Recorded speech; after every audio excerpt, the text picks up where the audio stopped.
I want to welcome you to Baha'i Chat. Baha'i Chat is a series that is committed to our interconnectedness, to our oneness, and to creating unity in the world.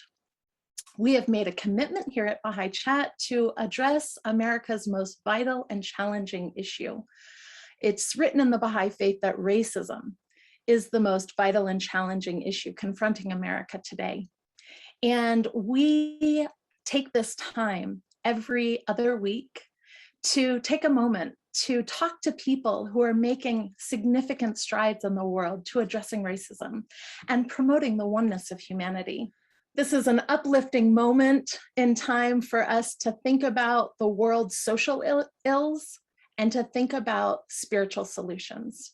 So thank you so much for joining us today. We really look forward. We have an incredible lineup of people that are doing great things in the world. We're live streaming today on Facebook Live. Please share with your friends and family. I believe a link will be posted in the chat below. Also, if you are not already connected to a Baha'i and would like to be, please feel free to send us an email at info@baha'i.chat. And in the subject line, please put guide, and we will make sure to connect you to someone so that you may have accompaniment. The Baha'i faith is an independent world religion. It's only a little over 160 years old. It was founded in the mid-1800s, and the prophet founder of the Baha'i faith, Baha'u'llah, came to bring the world together, to bring the oneness of God, the oneness of religion, and the oneness of humanity. And he spoke to the social ills that face humanity today. So this is our time to put those practices or those writings into practice. And Baha'is all over the world are struggling to find ways to create solutions in our communities and our neighborhoods and our cities, states, and our countries and the world. So we are on the front lines doing the work, and today's Baha'i Chat is specifically addressing the role of the arts in addressing racism, America's most vital and challenging issue. So we have three really talented artists today who use their art to change the world, to speak out against racism, and to really tell the true history by opening our hearts. Initially, we had one of our Indigenous brothers that was going to join us today. Sadly, he wasn't able to. But you know, America might be one of the only places, one of the few places in the world where you can live your entire life and not meet an Indigenous person of this land. And even though we don't have one of our Indigenous brothers or sisters join us today, we want to make sure that they're included and that their stories are told. So I am actually going to use a few quotes of Abdu'l-Baha to introduce each of them. Abdu'l-Baha was the son of the prophet founder of the Baha'i faith, and he came to this country in 1912, and he showed us through his actions what it means to put these teachings into practice. So next month in November, we commemorate the 100th year anniversary of his passing, and we dedicate today to Abdu'l-Baha and to his work in the world.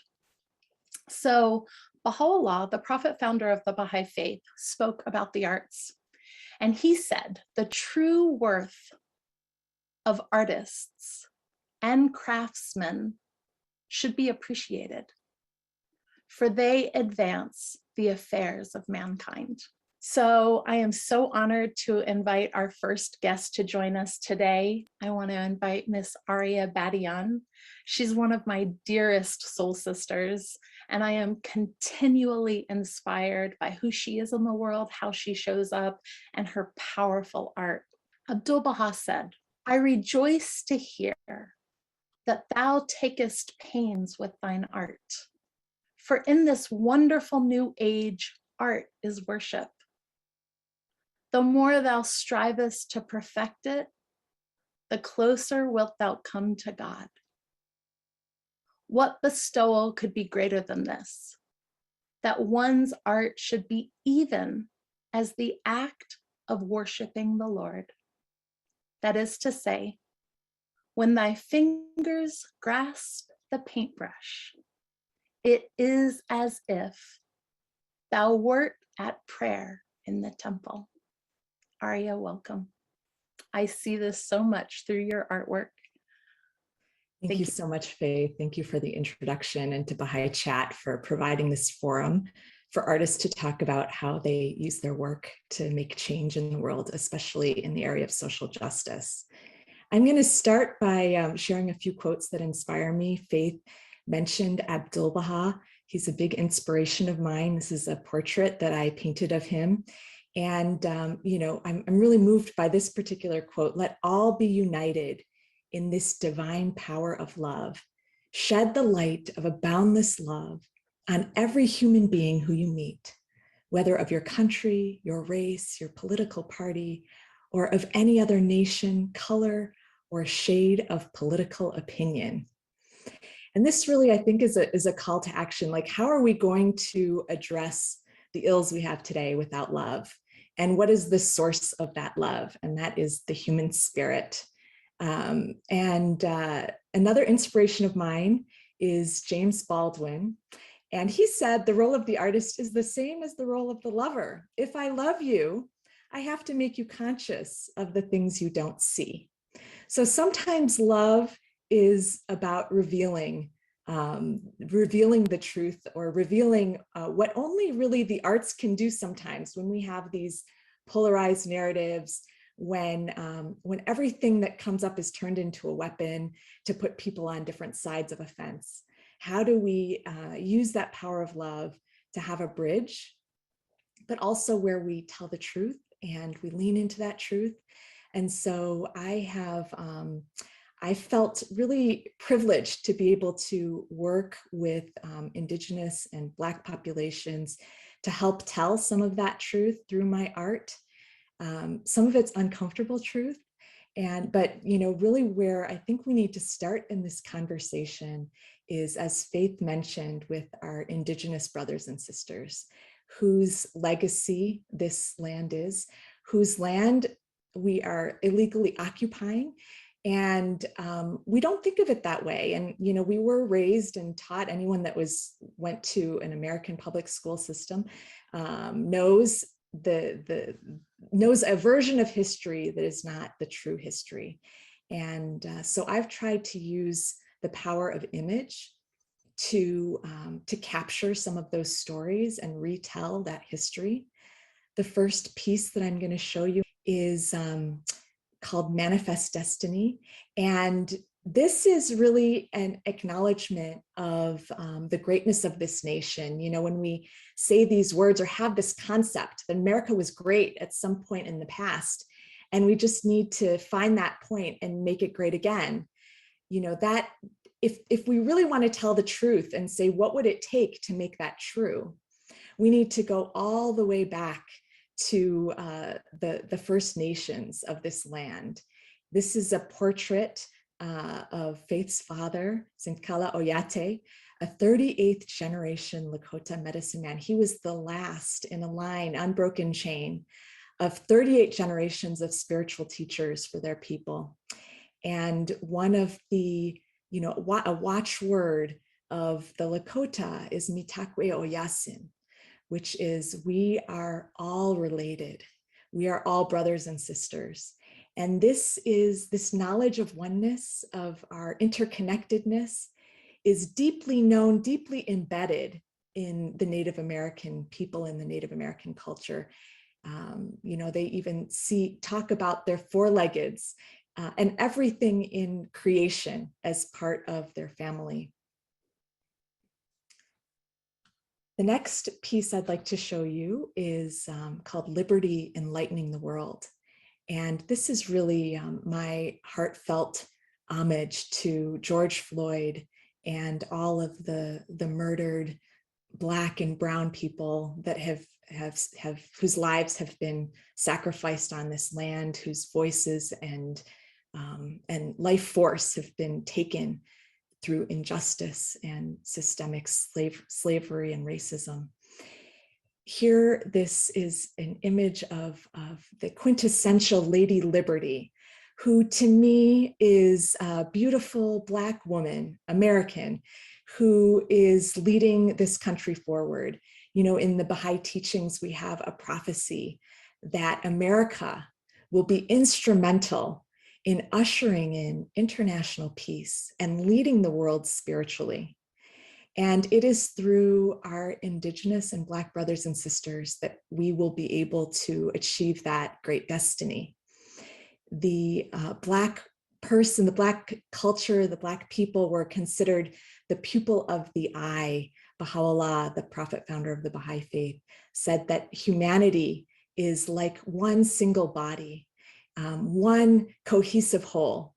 And the pupil through which the body of mankind can see is the Black race, where light comes in and the body is no longer blind.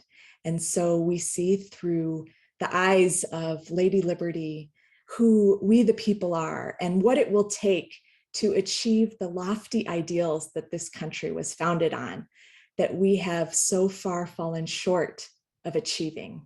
But it is a grand vision, and we can follow her through to that promised land.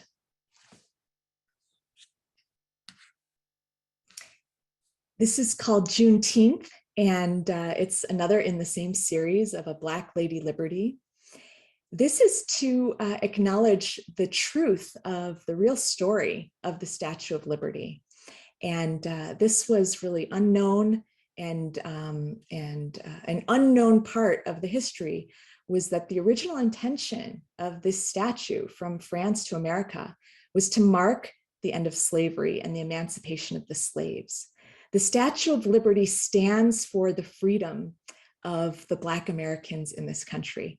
And this history has been obscured. Only after it was erected was the story of immigration attached to it. And in fact, the original design, the original sculptor of this statue had broken chains in the hand of Lady Liberty. And when that was finally erected, that story was muffled, and there are still chains, but they're not in her hand, they're not visible, they're at her feet.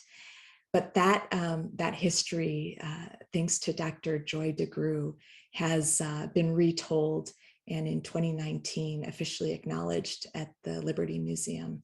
Here we have the date June 19th, 1865, when some of the last of the slaves were freed in Galveston, Texas, while they were still enslaved despite the law changing. And this next piece is the last in this series. It's called Liberty Leading the People, inspired by the Delacroix painting of the same name of Liberty in the French Revolution. And here I've painted the Black Lady Liberty holding chains, standing atop the proverbial mountaintop where Dr. King said he has seen the promised land. It is an homage to the potential that this country has to achieve that great destiny of leading all nations spiritually. And how do we do that? It is through the sight that we gain from our Black brothers and sisters. And here she leads the way. And we know that there are lofty ideals behind the founding of this country, but when those were actually put down in writing and in practice, they were not inclusive of all of humanity. So here I have edited the Declaration of Independence. We hold these truths to be self-evident, that Black lives matter, that they were endowed by their creator with certain unalienable rights, that among these are life, liberty, and the pursuit of happiness, and that to secure these rights, governments were instituted among men. And the final piece I want to share with you, I referenced earlier that what has happened to the Indigenous people of this land is a national crime scene. In truth, we are in occupied territory. We are occupying territory illegally that by US treaty and US law is the sovereign territory of the Indigenous peoples. This piece tells the story of the Lakota. You can see on the far left the treaty of Fort Laramie in 1851 that delineated the lands that belonged to the sovereign nation of the Lakota, the Nakota, and Dakota.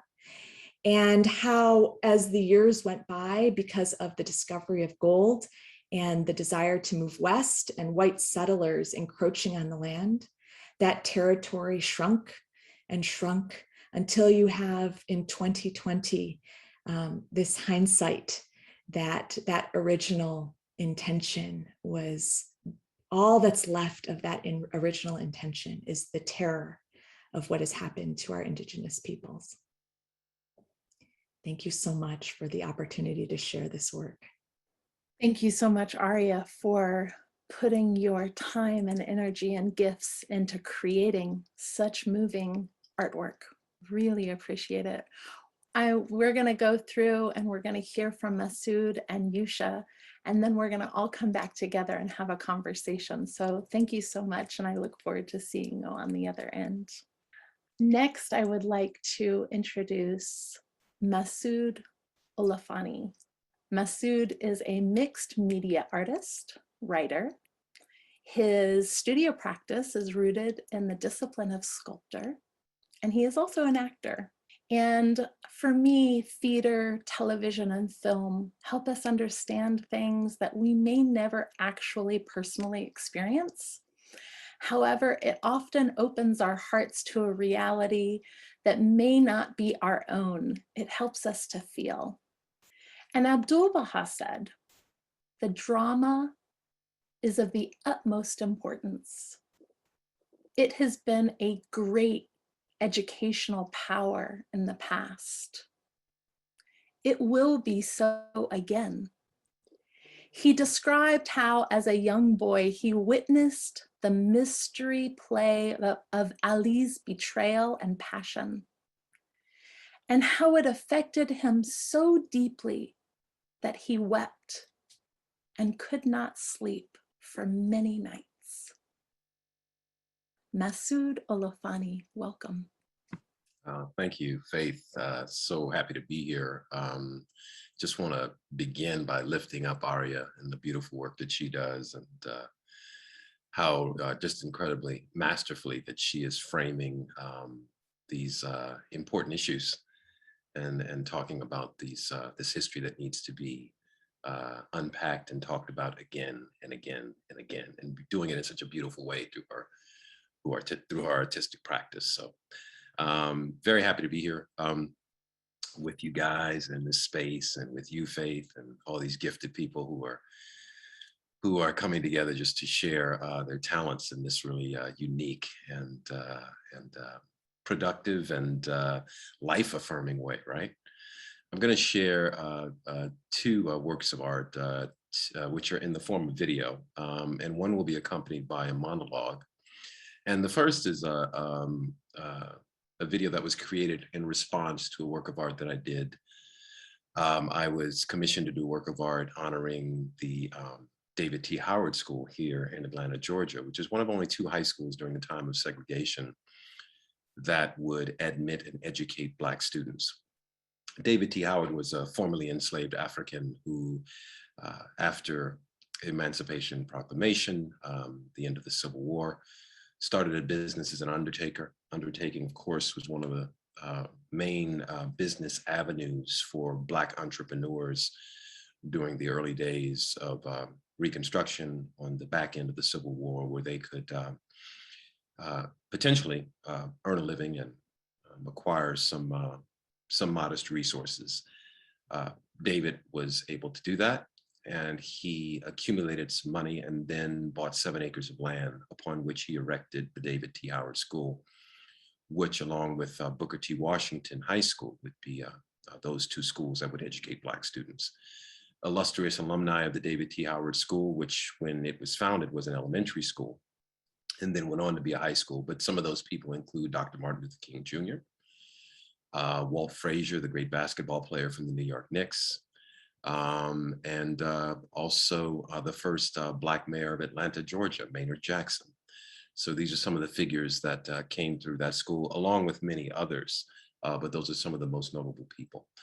So this first video is just kind of an overview of the sculpture itself, which was created in conjunction with alumni from the David T. Howard School, some of whom were in their 90s from the first graduating class of the high school when it became a high school. I think that was back in the 40s, if I'm not mistaken. Yeah, sounds about right. So what we did was we worked with the Alumni Association. I did castings of the hands of the alumni from the school, and we incorporated them into the body of the tree. The tree was one of the old growth elm trees that originally stood on the grounds of the David T. Howard School. And during the renovation, which occurred last year, all of those trees were removed. I was commissioned to take one of those trees, incorporate it into a sculpture that talked about the history of the school. So in this piece called Elder, the elder actually is the tree itself. But then there are other elders that are growing offshoots from the tree, which are the alumni, the elders who went to the school. And so there's this integration of the natural environment, the tree itself, also with the people who probably leaned on the tree at one point, probably, were talking to their first boyfriend and girlfriends underneath these trees, who had lunch under these trees, who skipped around these trees. So this intersectionality of this natural environment of the human with the natural environment is, I think, something that I was really striving to communicate. So this is the video of that. When we get to the end of the video, you'll see the David T. Howard School itself. So you can see the hands there attached to the trunk of the tree. This is the site of the David T. Howard School here. The old red brick buildings are the original part of the school. And then, of course, the lighter colored buildings are the addition that was just added. And again, all of the hands come from elders who actually went to the school.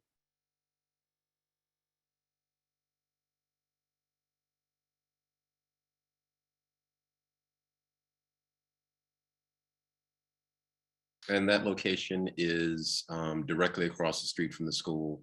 Also adjacent to that is the old home of Maynard Jackson's grandfather, who was a leader in the African-American community in Atlanta. And it was a gathering place of Black intellectuals during that time period. So all of that history is right there in that corridor. The next video was a project that I worked on that is still kind of ongoing, but it's called Blocked at 5 Points. 5 Points MARTA station was the main thoroughfare for commuter rail traffic. It still is here in Atlanta. It was also the location of terminus. During the time of the Civil War, Atlanta was referred to as terminus. It was the place where the rail lines terminated.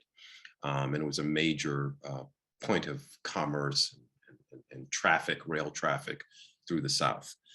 I worked on a project for public broadcasting called 37 Weeks Sherman on the March about a decade ago, and discovered through doing the project that the 5 Points MARTA station, which is in the heart of downtown Atlanta on Peachtree Street, was at one point the site of a slave auction house called the Crawford Fraser Brokerage House.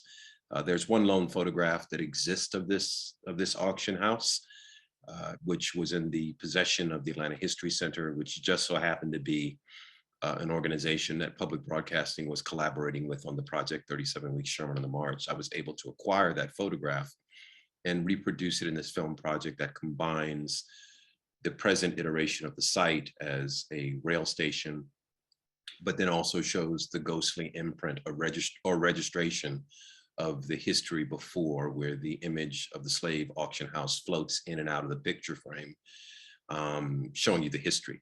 There's no marker at 5 Points MARTA station, no notice, no indicator at all of this traumatic history that existed there. And you have 92% of all travelers on the MARTA rail station are Black people. And yet this history is being, as it is often is being kept from the public, is being overlooked, swept under the rug, because as the popular slogan goes, Atlanta is the city too busy to hate. I think it should be changed. Atlanta is the city too busy to remember. So what we'll do is we'll play a little bit of that, and then I'll deliver a little bit of a monologue from a play that I did not too long ago about the life of Frederick Douglass. It'll just be the first couple of paragraphs and kind of linking the history in terms of dramatic presentation with the visual history to kind of give us a kind of context. So here we go.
The decades leading up to that night, April 12th, 1861, on which the first fateful shot was fired on Fort Sumter, presage more about the future of our great nation.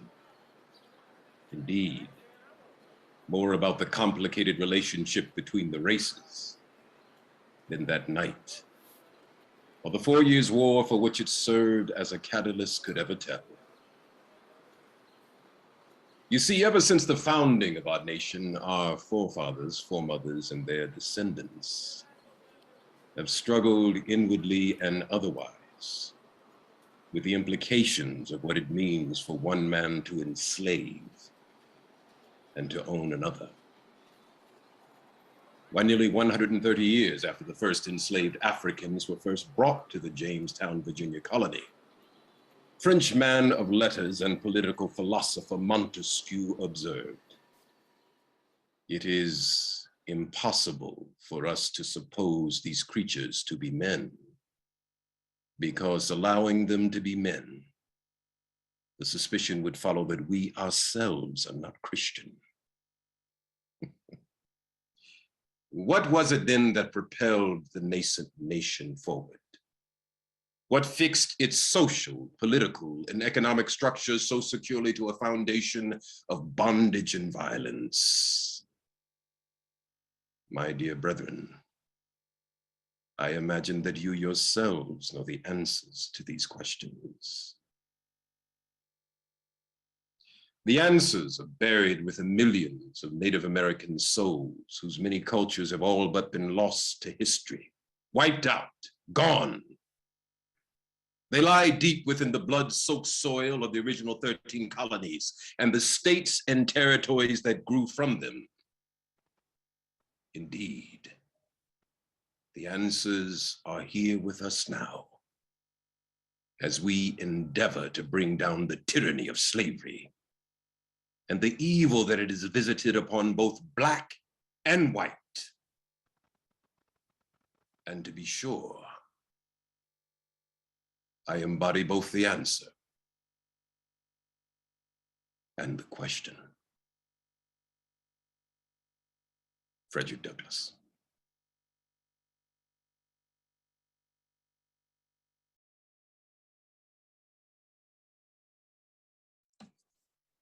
Masood, so powerful.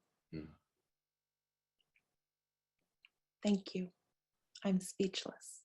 Thank you. The power of the arts to move, the work that you've done and continue to do. Thank you so much. I love the fact that we can all be in this space together and create a conversation around our purpose, around the gifts that God created in each of us to give to the world. So thank you for your gifts. Each time, I don't think it can get any better.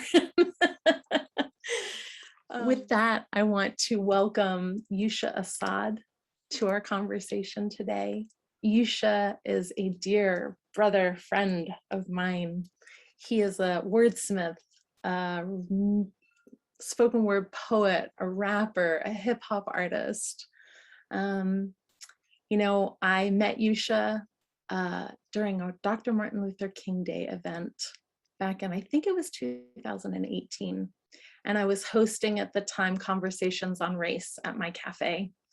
And I asked him if he would serve with me and co-facilitate. And we have been working together ever since. Abdul Baha said, all art is a gift of the Holy Spirit. When this light shines through the mind of a musician, it manifests itself in beautiful harmonies. Again, shining through the mind of a poet, it is seen in fine poetry and poetic prose. When the light of the sun of truth inspires the mind of a painter, he produces marvelous pictures. These gifts are fulfilling their highest purpose when showing forth the praise of God.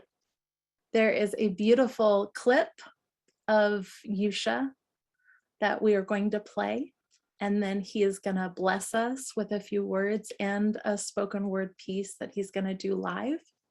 And then we'll invite everybody back to have a wonderful conversation.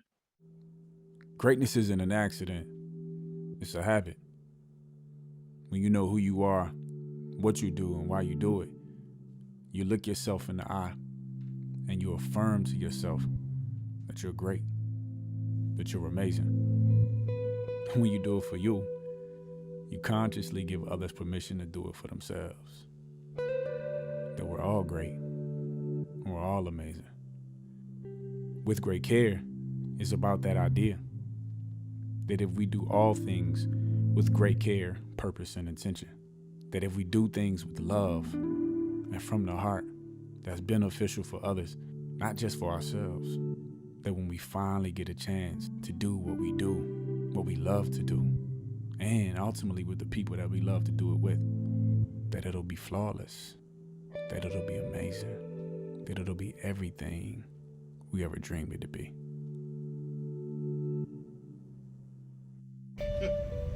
Ladies and gentlemen, Yusha Assad.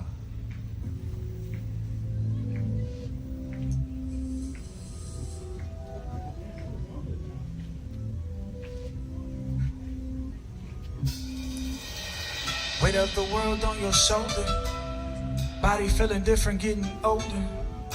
How you keep your face when the world is, that must mean that you're amazing, yeah, yeah, yeah. When you the weather on the forecast, the forecast, shining no matter the forecast, yeah. Feel how much you while the sun is place. I come from the top, but I say from the top, I'ma raise up the bottom till it becomes the top. I'ma elevate people, I'ma do it with truth. Even the people at the top know that we got the juice. I know we ain't perfect, but we do perfect-ish. Even hip-hop was perfect to birth the nation with. Perfectly birthed from a generation that raised a fist. I am the rose from the concrete that the 80s ditch. I seen the bodies from civil rights that hatred hit. Still sitting in school systems that can't be fixed. I was placed in a school system to raise the kids. Realized it was a box and had to raise the lid. They say, Yusha, why you rap if you wanna teach? If you wanna inspire people, won't you gon' preach? Sheesh, said I do, but by my own rules. Let's play my CD in your house and call that homeschool. Yeah, body feeling different. Thank you, Faith, Masood, Aria, Baha'i Chat, everybody who's a part of this super dope opportunity to always share. I'm excited to be here to give you guys this. When I was really thinking about how I wanted to present my work, you know, the question is really how we've been using our art, our talent, our gift to, you know, further the call of to talk about racism and to further the cause of social justice. And I wanted to give you guys a lot of conversation around the things that I do, but I realized that the greatest impact I may be able to give in this next 7 to 10 minutes is to just give you the work. I want to give you guys the works that have been created by me, through me, in their chronological order as they relate to social justice. 2012, Power to the People. One time for the man with the black fist at the end of the black pick. Hold on, my brother, revolution is coming, a Civil War reenactment. The dream's active, clearing the way, proactive, lead moving the unit with new tactics. We knew since our time in them chains that it was time for change. So why be rhyming for change, Tell me? Tell me why we rhyming in the lane, Tell me? It's time to think out of the box. Use your black mental. Step up to America's home plate, knock white right out of the socks. And history books, history crooks. Without slaves, how would this history look? Let me bring your mind to attention. Take away the builders, the building is non-existent. You see, in this America, pie is divided unequally, slices of different size, given out to the people the biggest to who can buy, and some given to none, that some is left to die. What if the son walked up, didn't wait for the slicing, and took the whole pie, didn't even care if you liked it? Did it as a collective so you ain't know how to fight them if that son was a match with what it take to ignite them. A young king just like them. And other men like him, supported by queens who don't have dreams to have light skin or to be nice thin. What if they came together as a people, standing side by side like brothers? The crooked men of this world could never stop family. Imagine one not divided by color.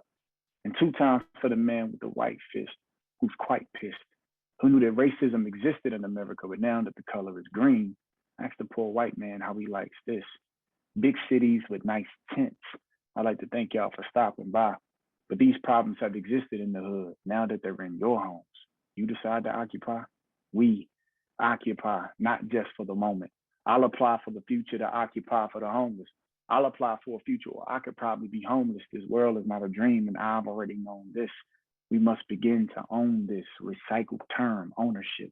But do we care if the top prices rise on vegetables at the grocery store, or we all grow our own? So check the movement, a movement in tune with the rhythm of the people, locked in to rule this, controlled by the whole clique, separate as the 5 fingers of more powerful closed fists. And by the night's end, the man under the dog is jumping up to get some bites in. Stronger than he was before he was under the dog, storming the castle. We gonna fight until the night's win.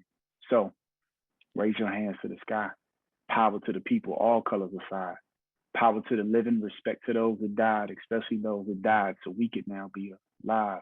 I think it's time for the people to recreate the power of the more equal divide, equal slices of peace and liberty, and justice in case freedom tries to kill peace. And 3 times for the man with the only hand. In it lies the only plan, which never called to consist of you and I being controlled by any system. Forget being a victim. I'm standing here screaming out, nah, I ain't with them. Ready to take a stand with the Bible or the Quran. The truth of what I'm saying that lies within the people. 1% different, 99% equal. Power to the people. Power to the People was the first song that I released as a professional recording artist in 2012. And it set me up to be able to release the first project, which was under my label and the title of a trilogy project coming called With Great Care. With Great Care is the business that I push. It is also the brand and the social movement that I'm behind, where we tell people don't just strive to do great things, but do all things with great care, purpose, and intention. And this song was the first song written for my professional career, my first professional project, and it's called With Great Care. I say we doing our own thing, writing our own plan, accepting no handouts because we don't need your hand, creating our own sound, building our own band, straight from my DNA. We rock with our own strain, moving our own music, straight from our own van, hitting the block, flooding the streets on my own damn, building our own team, establish our own clan, finding our own market and reaching our own fans, building our own schools, building our own cribs, building our own schools, teaching our own kids, building our own house, establish our own cribs, forget an apartment. Let's work till we own cribs and fill them with real love. Too good to be own cribs. Go where the youth is, build up a movement, This is a lifestyle. Let's give them the blueprint. Give out some scholarships they can excel on. A little breathing room so they don't wait to exhale long. Cause if we don't do it, then nobody will. Or if we don't do it, then they probably will. But we should do it because it's for ourselves. Greatness. Are we gonna do it with great care? With great care, with great care. We take care of everything. Yeah, we take care of everything. 2013.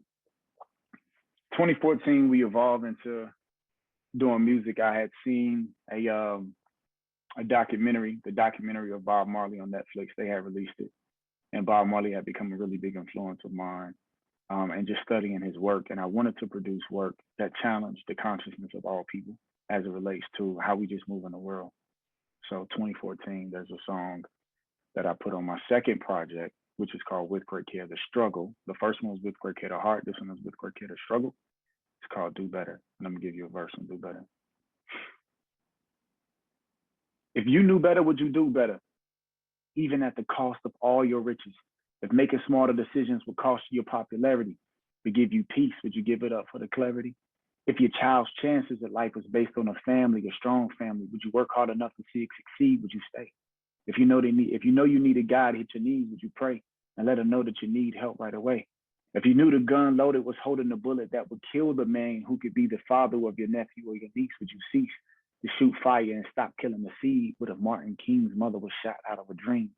If you knew that your pollution was killing off the environment and making Texas a bad place for retirement, would you invest in clean energy solutions and endorse any artists using music to inspire it?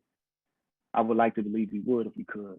If the knowledge was given, would we acknowledge it? If a book was sent down from the Most High, would we follow it? Would we give love to the people or sell love to the politics? I say, we all can do better, yeah. Ain't no selfish earth, no. Ain't no hate at birth. We all can do better. Hey, hey, we all can do better. Yeah, yeah. We all can do better. Hey, yeah, we all can do better.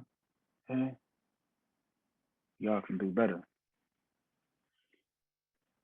2015, I get the opportunity to produce a project with a DC, with a DC-based company called House Studios. And so I got a chance to write a project that helped me to define myself and how I wanted to stand in the movement. And I wrote a song called All Yours. And I say, now who else would I do this for but you? And who else is this music for if not you? See, I write for y'all because you royalty to put crowns back in your life. I put real life on these melodies that make soundtracks for your fight. Come on, it's not right how they treat us. Can't win so they beat us. But still got to answer to the Most High when your flesh dies and you meet dust. Tried to steal where we came from. Stole freedom when you aim guns. What goes around is what comes around. We get freedom back, but that same one won't bow down to no man. When I stand up, when I pray, no hands back in your cuffs. When your hands punch in my face, I'm a piece of man, not a piece of man. You ain't 3/5. I'm a peaceful man, not a piece of man. You ain't 3/5 of my whole. Confident in my own brand, no tags up on my clothes. So where all of our leaders at? Yeah, they turned our people into sheep. Let's go and get them. We can lead them back. Everybody, just up if you believe in that. Let's go. I'm constantly being given the opportunity to use my gift to inspire, to build, to address issues. But over time, I started to just move from a place of just talking about the issues to inspiring new thoughts and new consciousness. And me and Faith talk about this all the time, about these spiritual laws of the universe, laws of vibration, how you speak things and how you cultivate. And I just went from just talking about the problems to being able to say, you know what, I see a new future for us. I see a new future for America. I see a new future for Black Americans.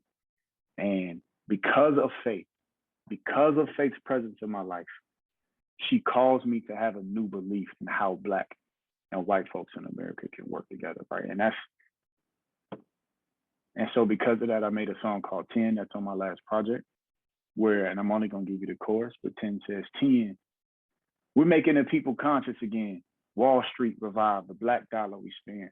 Women are giving birth to the black goddess within. White folks admitting there's heaven in black skin. 10, we going to black doctors again. Question their education, black colleges we attend. Black lips are famous, put collagen in your skin. 10, we're making the people conscious again. I wrote that in 2019, and when I wrote it, someone said, do you really see all of that happening? And my response was, I do, it's coming.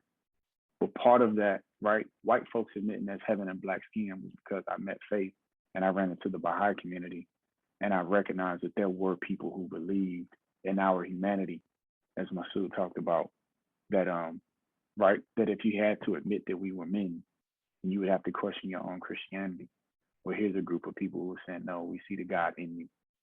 In 2020, and the last thing I'll do is I actually put all of my songs, along with some songs from some constituents that I have who make music similar way, into a playlist called Ahmad Floyd. It's called Ahmad Floyd. We put it together in 2020. Those are the works that I've been doing over the course of my professional recording artist career to always speak to the consciousness of movement. Thank you. Yusha, thank you so much for the gifts that you are creating in the world with your music and inspiring and uplifting and truth-telling. So honored to know you and to call you family. I want to invite Masood and Arya back as well.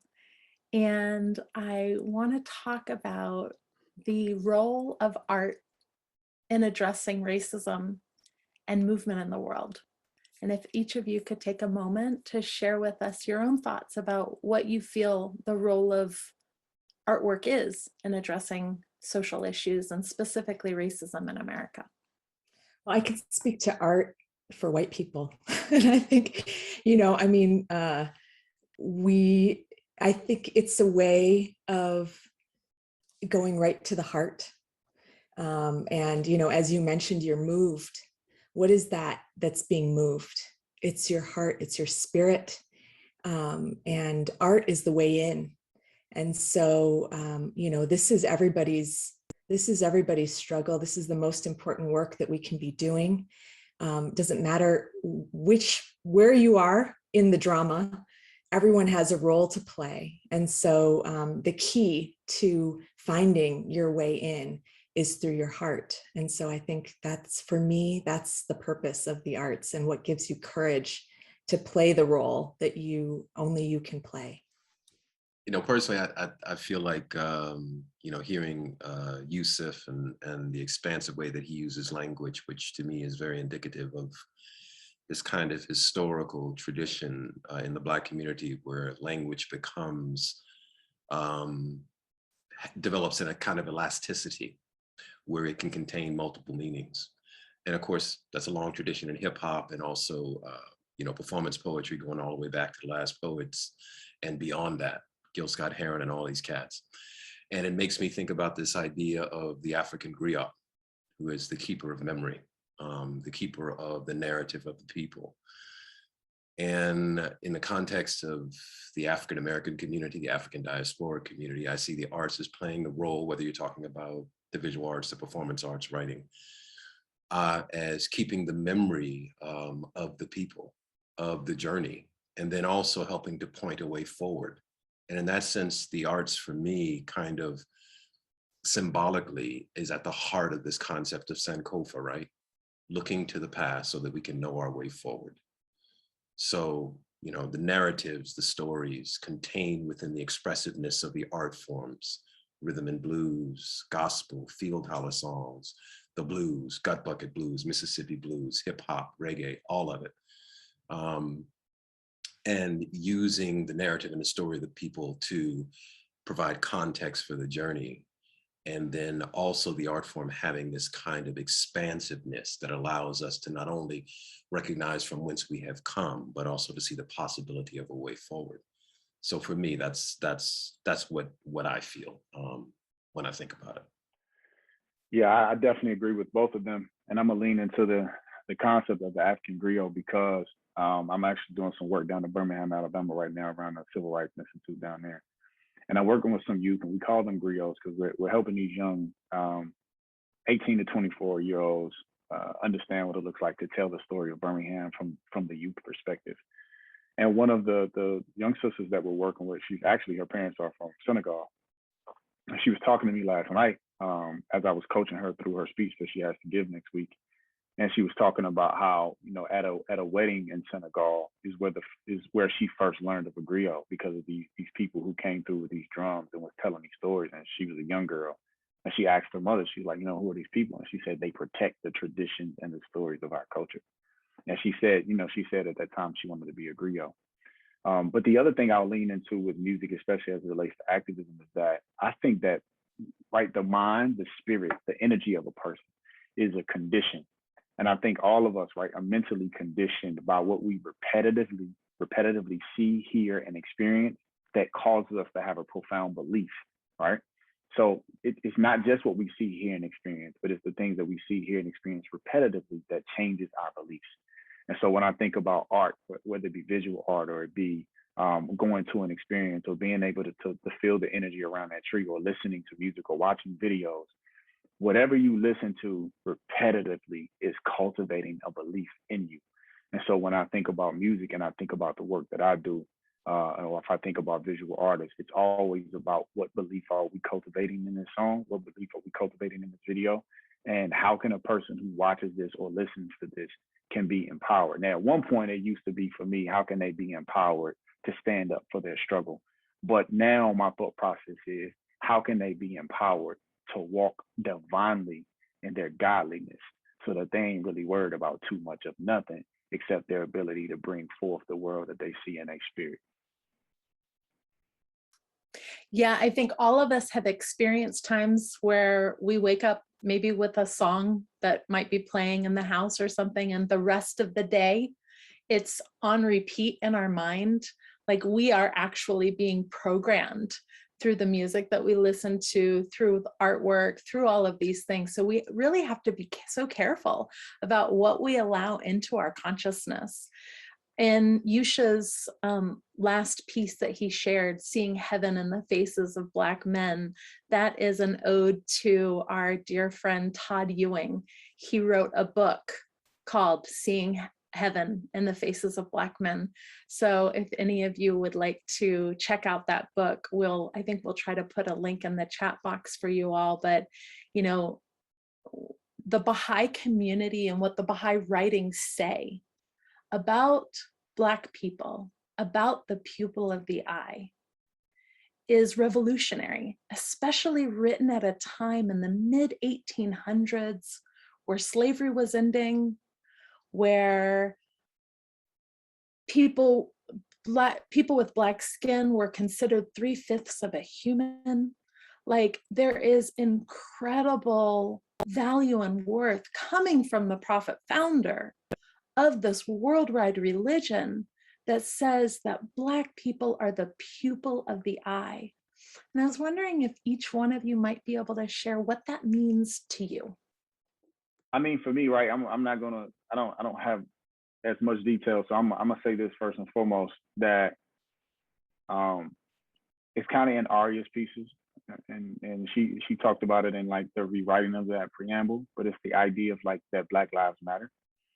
And I know, you know, when you say Black Lives Matter, there's a portion of people in the world who want to say, no, all lives matter. And I think we need to like recognize that like nobody's disagreeing with that concept, that all lives matter. Like we're agreeing that all lives matter. But 9 times out of 10, the people who are forcing the concept that all lives matter, their stomach queases when they have to say Black Lives Matter. And until they can relinquish the sickness in their own gut behind admitting that Black Lives Matter, then we're gonna keep saying Black Lives Matter.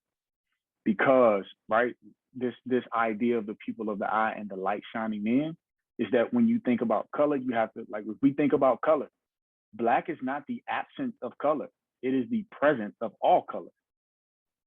All colors mixed in at one time is how you get Black. And so when you're thinking about color, you can't have color without light. Can't even see color without light. So my Capricorn mind is going to cause me to think super logically, right? This idea that Black lets the light in, even if you just think about the context of the melanated skin, in just scientific view, right? The melanated skin is almost symbolic to chlorophyll in plants. It allows the plant to absorb the energy of the sun and then produce the energy that it needs to feed the plant. And that's what melanin does in the body. It allows you to actually absorb the sun, which is our strongest energy source in our universe, in our particular solar system. It allows you to absorb that sun and use that to process vitamin D and other things to the body. So even if you just think about it from a scientific standpoint, this idea that the pupil of the eye, the dark piece of the eye, it's the thing that attracts the light. You know, my mom is an ophthalmologist, and so I've had the chance, and she specialized in cataract surgery. So I've watched her actually do cataract surgery. And a cataract, which can make you go blind. In fact, most of the preventable blindness in the world is because people have developed cataracts. It's this white milky substance that stands in front of the pupil. And the more condensed it becomes, the more obscure the light can't get in. And so, you know, for me, I think it means a recognition that every social structure, especially in this country, that we have constructed has a white pattern to it. There's a default, and what that's going to take is removing the cataract. That doesn't mean, you know, that if you are not a person of color, that you're not important, that your voice isn't important. But the pupil of the eye, we can't see. We're blind right now.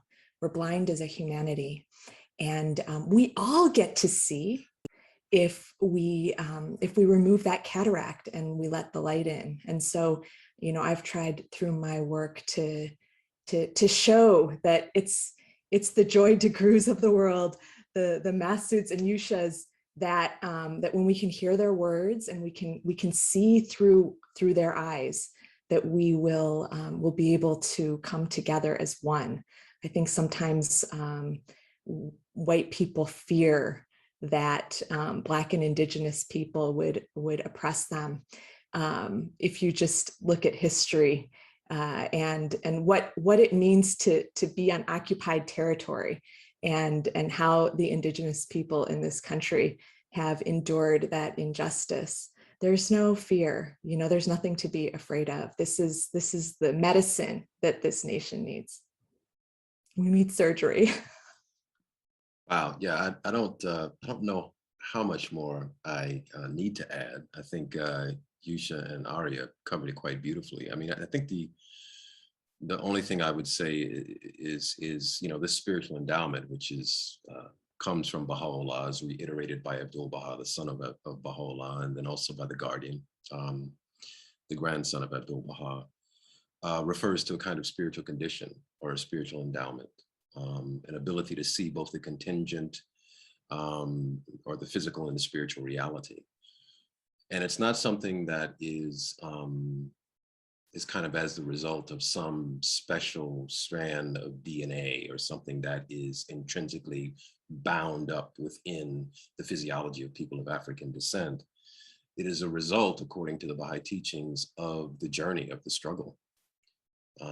It is, which, you know, if we look objectively at the struggle, the journey of people of African descent from the western coast of the continent of Africa, from the moment you were put in coffles and you stepped on a slave ship, you had to cultivate that ability to see.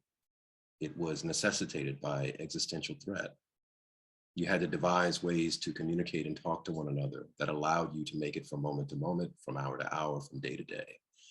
It was, in essence, a mechanism or an apparatus of constructive resilience, right? So that cultivated ability that to see, to perceive both what was happening on the surface, but also what was happening subjectively, the objective and the subjective reality. And that being key, right, in this day for us to see our way forward. So it comes as a result of the journey, the struggles, the vicissitudes, the challenges of our reality. It's also quite interesting that the Baha'i writings talk about the spiritual endowments of people of native descent, the indigenous community.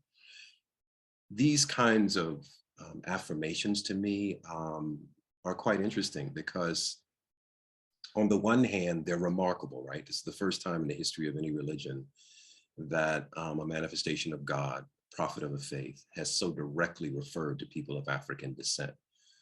But if we look at the history of religion, it's also quite predictable. You know, it seems that this is the way that God, the Great Spirit, energy seems to work. It lifts up those who are downtrodden and repositions the social order. So that as Christ said that he who is first, he who is last shall be first, he who is first shall be last, the meek shall inherit the earth. God seems to be saying to us over and over again that the qualities and the things that we are looking for, the way that we frame greatness through how much money a person has in their bank account, what kind of clothes they wear, what neighborhood they live in, what kind of car they drive. These things are inconsequential when we consider the greatness of the Spirit.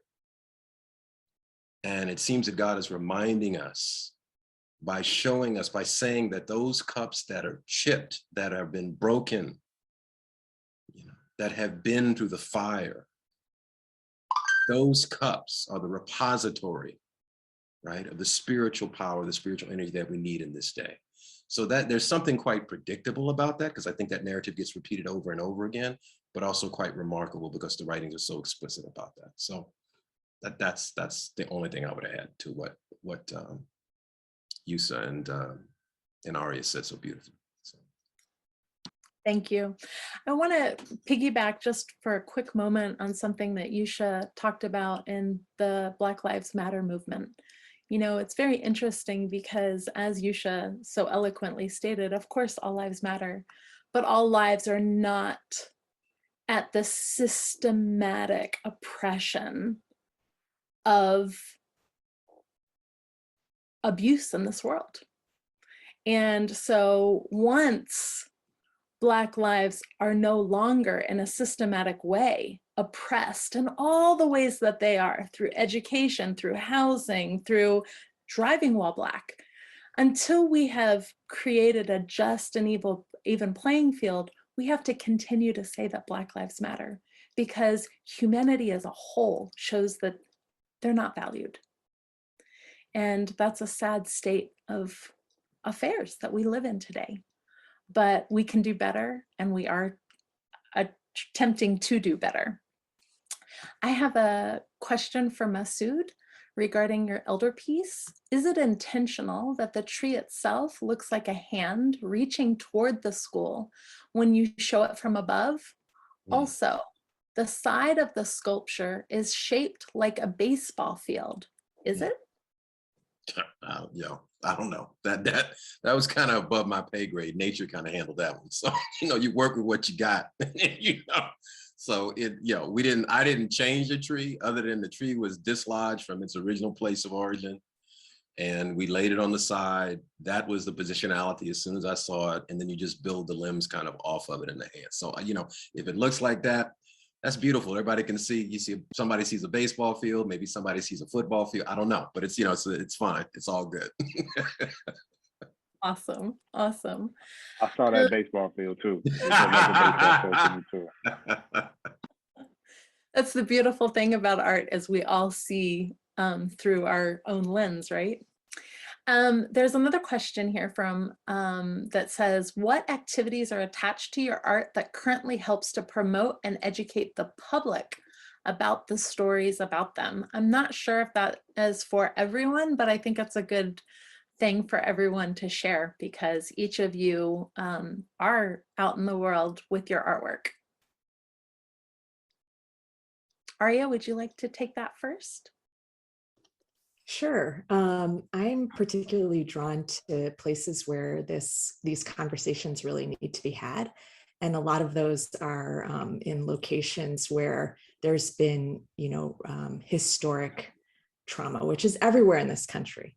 But particularly when one of the conversations that I engaged with the local community was in Coeur d'Alene, Idaho, which is where, there was the Aryan Nation, which is a white supremacist group, rose up, and the population of the city drove them out, and so my work went into a public display there, and a permanent exhibition in their center where they tell this history. And I really try to engage with the local community there. But I think that's really, it's events like this and being able to talk about it and get into discussion with people that where the real work happens, not just having done the work itself and let it sit there, but to really engage with it in the community. And that's where I try to really bring my work, is to these places that have great injury in our nation in this issue. So my music, as a professional recording artist, right? As a kid, I've been doing music forever, right? So as a kid, I just talk about whatever. Who's kids? We just did whatever. But as an adult with intentionality, my music has always been centered around the social movement of With Great Care, right? So that is the biggest thing. Like we're pushing this identity in the world in every way, shape, form, or fashion. That we don't just strive to do great things, we do all things with great care, purpose, and intention. And it comes from the desire to see the world behave like that, but it also comes from the frustration with seeing the world not do things with great care, right?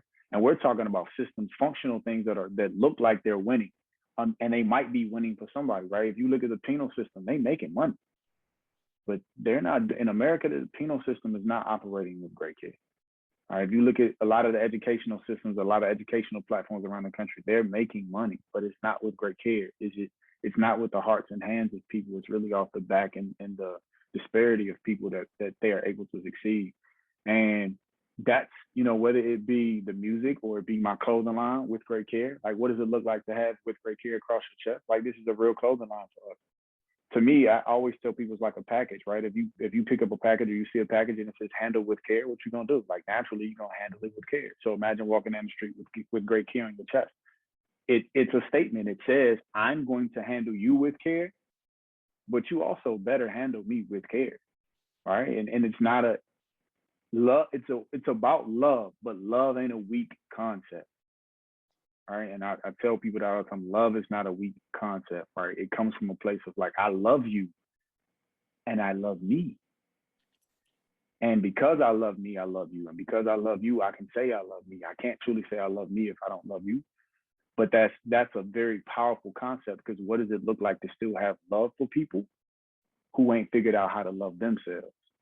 That ain't an easy thing to do. Right. And that's the movement that we're pushing in everything we do. Videos, music, school programs. You can go to withgreatcare.com and see all that we do. Yeah, I don't know what else to add. My process is, I'm in the studio working, or I'm writing. The stuff that I do, as my two colleagues probably know this process very well, requires a lot of alone time. So you're either in the studio, you're at the computer writing, or however you're going about that process. And so, but and that's the joy, that's the playful aspect of it, right? I mean, sometimes it's harder than others. Sometimes it's joyful and playful, but always that's what, the process is what keeps you coming back. And then the offshoots of that are when you get an opportunity to engage with the public, which I don't regulate, like, in a way. I'm not trying to plan like how I engage, like when I engage with the public or what that framework looks like. I kind of respond when those opportunities come. So the person's particular question was, how are we engaging the work with the public? And that's something for me that's really organic. That process has always been organic. I try to be selective in what I say yes to, and also what I say no to. And if I don't feel like the process is life affirming, right? It's not about growth, then I'm not going to buy into that process. One of the questions occasionally, I'll get asked, invited to speak at different formats or whatever, and people want me to speak about the issue of racial justice quite oftentimes, and these sorts of things. And my instinctive question, which I've begun to ask without apology, well, what are you doing in your community to reach out to the marginalized populations? Because don't ask me to come in as kind of like imported diversity if you aren't doing the groundwork and setting up the situation where I can come in and have a dialogue that's real, that's grounded, that's authentic, that is a reflection of what you are already doing. So that process of reflection and embracing lovingly the word no when I feel as though it is required to do that as a response and a means to growth, right? As a way to grow. I think is something which is equally as important as what I say yes to. So, yeah. Yeah, I want to like give a shout out to my mother, because, you know, we wouldn't be here today if she were not who she were. And she went to a Baha'i gathering in Canada back in the late 80s. And she had always had kind of a Native American spirit as a child growing up in her life. And, you know, she just felt so attracted, and she approached one of them and said, "What can I do? What can I do to be of service?" And he said, "Where do you live?" And she, at the time we lived in South Florida, and she said, "Are there any Indian reservations near you?" And she said, "Yes, and the Seminoles are near me." And he said, "Go and see how, ask them how you can be of service to their community." That's the work, right? Like, how can we be of service? And she was of great service for many years. And then she met her husband, Zindkala Oyate, Peter Ketches, who is behind me, my other father, who Aria spoke of earlier. So all of this has to do with service, and each of you are doing such an incredible job through your artwork of being of service to your community. So I want to honor you and thank you for that work. You may have noticed that we decided not to take a break.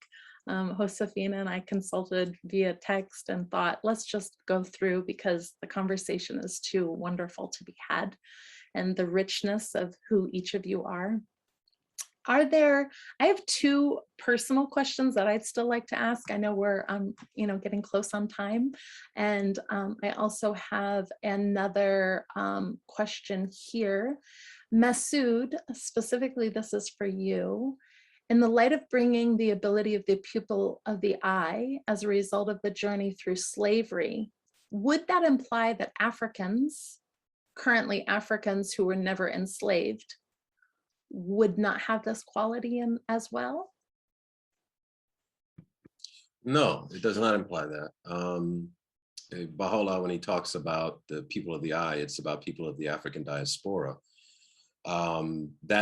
That insight, that perception is not just something that was limited to those who were enslaved. It also comes out of this deep kind of spiritual resonance that is embedded within the African cultural context writ large.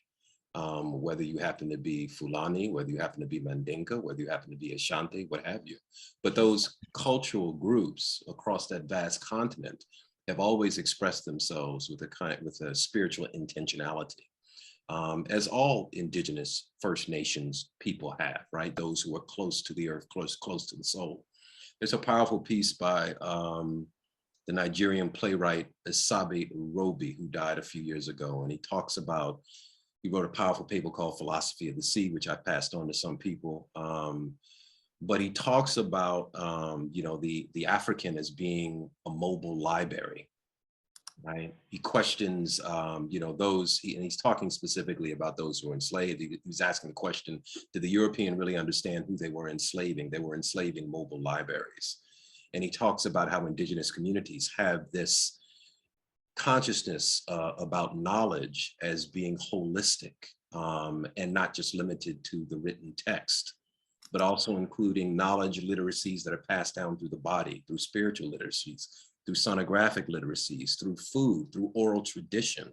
So there's a sense that this deep insight, this perception, right, that comes out of kind of the spirit of these indigenous populations, specifically we're talking about Africans now, is something that cultivates the ability to see deeply.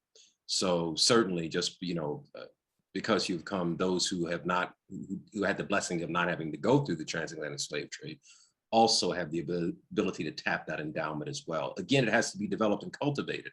It's not just a given that you see things that way.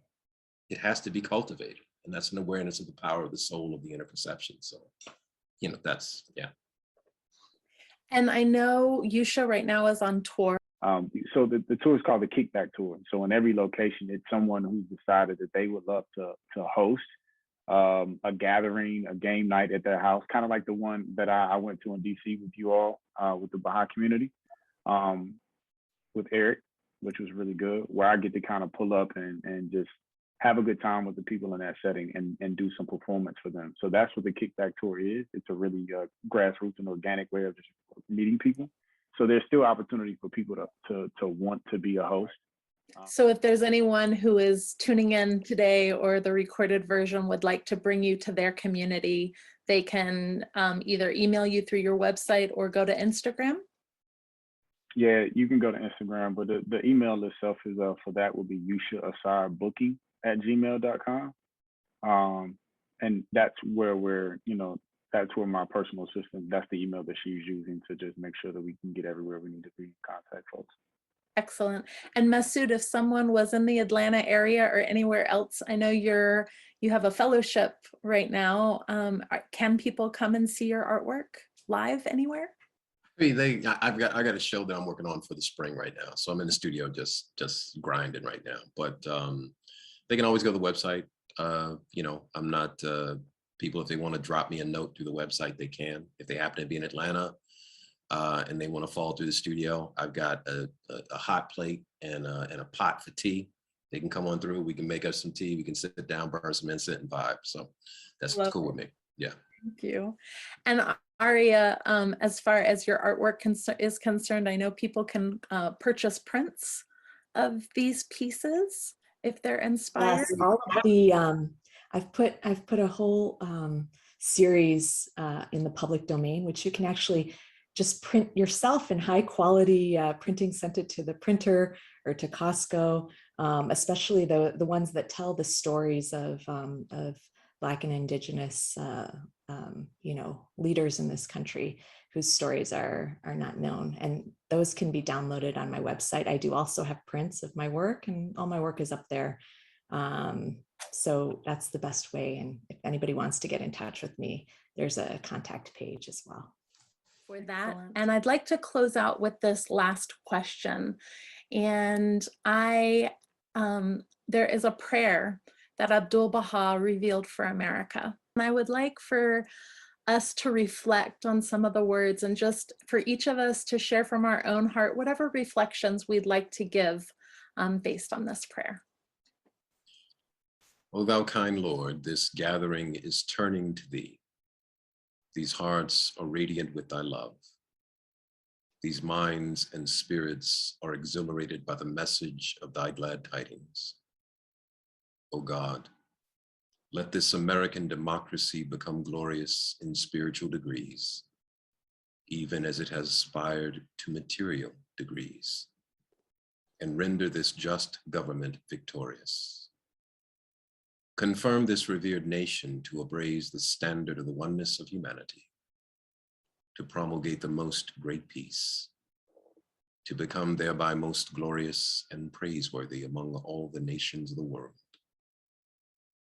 O God, this American nation is worthy of thy favors and is deserving of thy mercy. Make it precious and near to thee through thy bounty and bestowal. Abdu'l-Baha. It's a lot there, isn't it? I always view that prayer as aspirational.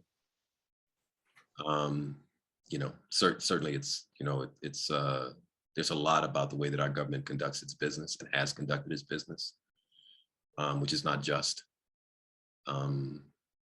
So when I read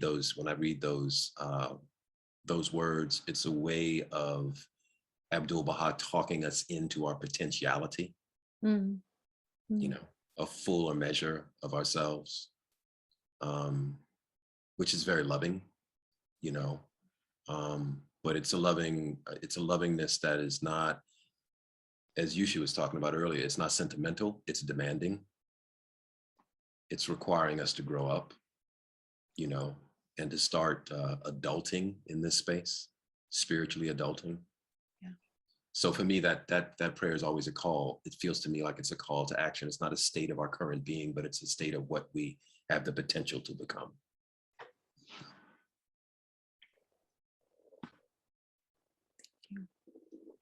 I'll follow up to Masood, because he took every word that I would have spoken and said it. So the only thing that I would add to what he said was, it was clear to me that he understood the power of prayer as being a creative thing. And he saw a future, and he spoke it because he knew that speaking it would be the first vibrational frequency of it existing. Everything else he said, I'm in total agreement with. So beautifully said. I think it's the question I ask is what Masood said, is like it's active. So what is my prayer with my feet, with my pen, with my paintbrush, that pays honor and homage to that brings us one step closer to that great vision. And I think it is important to hold on to that vision of where we can go. You know, when I lived in other countries, I found myself not wanting to be known as an American. And I had to really come back into my skin, so to speak, and redefine what that meant to me. And so that, yeah, it's a prayer that we all need to contribute to. And if we do our job, we'll get there. Yeah, there's a great destiny to America, right? There's no other land on this planet that has the diversity, that has the rich cultural heritage, both, as Arya pointed out earlier, in such a beautiful way, but also some of the traumatic horrors that have also existed. And if we can get it right here, there is hope for the world, because we've done messed up some stuff. So I have, faith that if we do our job, if we work together, that we can change the world. We can be a healing medicine to one another. And I just cannot honor each of you enough for providing the inspiration, the heart, the feeling that each of you gifted all of us with today, through your sharings, but also have been gifting to the world through your art. I am honored to know and love each and every one of you. Our next Baha'i Chat will be 2 weeks from today. I believe it's November 6th. And you will have the opportunity to see Masood Olafani again. So that will be a great, do you want to share anything about that Baha'i Chat, Masood? Well, I'm sorry, y'all are getting inundated. Between this meeting and the next meeting, you should find a more constructive way to spend your time. No, we're gonna have an informal kind of gathering in my studio space, and we'll have some conversation, hopefully, and some dialogue. So hopefully it'll be fun. We'll see. Excellent. That'll be it. So yeah. So we want to just honor each of you for spending your time with us today. Continue to lift one another up. Continue to do the hard work, to show up, and really know that addressing racism is one of the most important tasks of the day, and that we must do this work, because if we don't, there will be greater. There has already been great despair and devastation, but there will be greater if we don't arise to this call and be about the work of the hour. And part of that has to do with doing it with love. And each of you do that all the time. So thank you so much. Thank you, Faith, thank you for creating the space and for holding the space for us. We really appreciate it. And for everybody on the Baha'i Chat team, thank you all so much. Love you guys.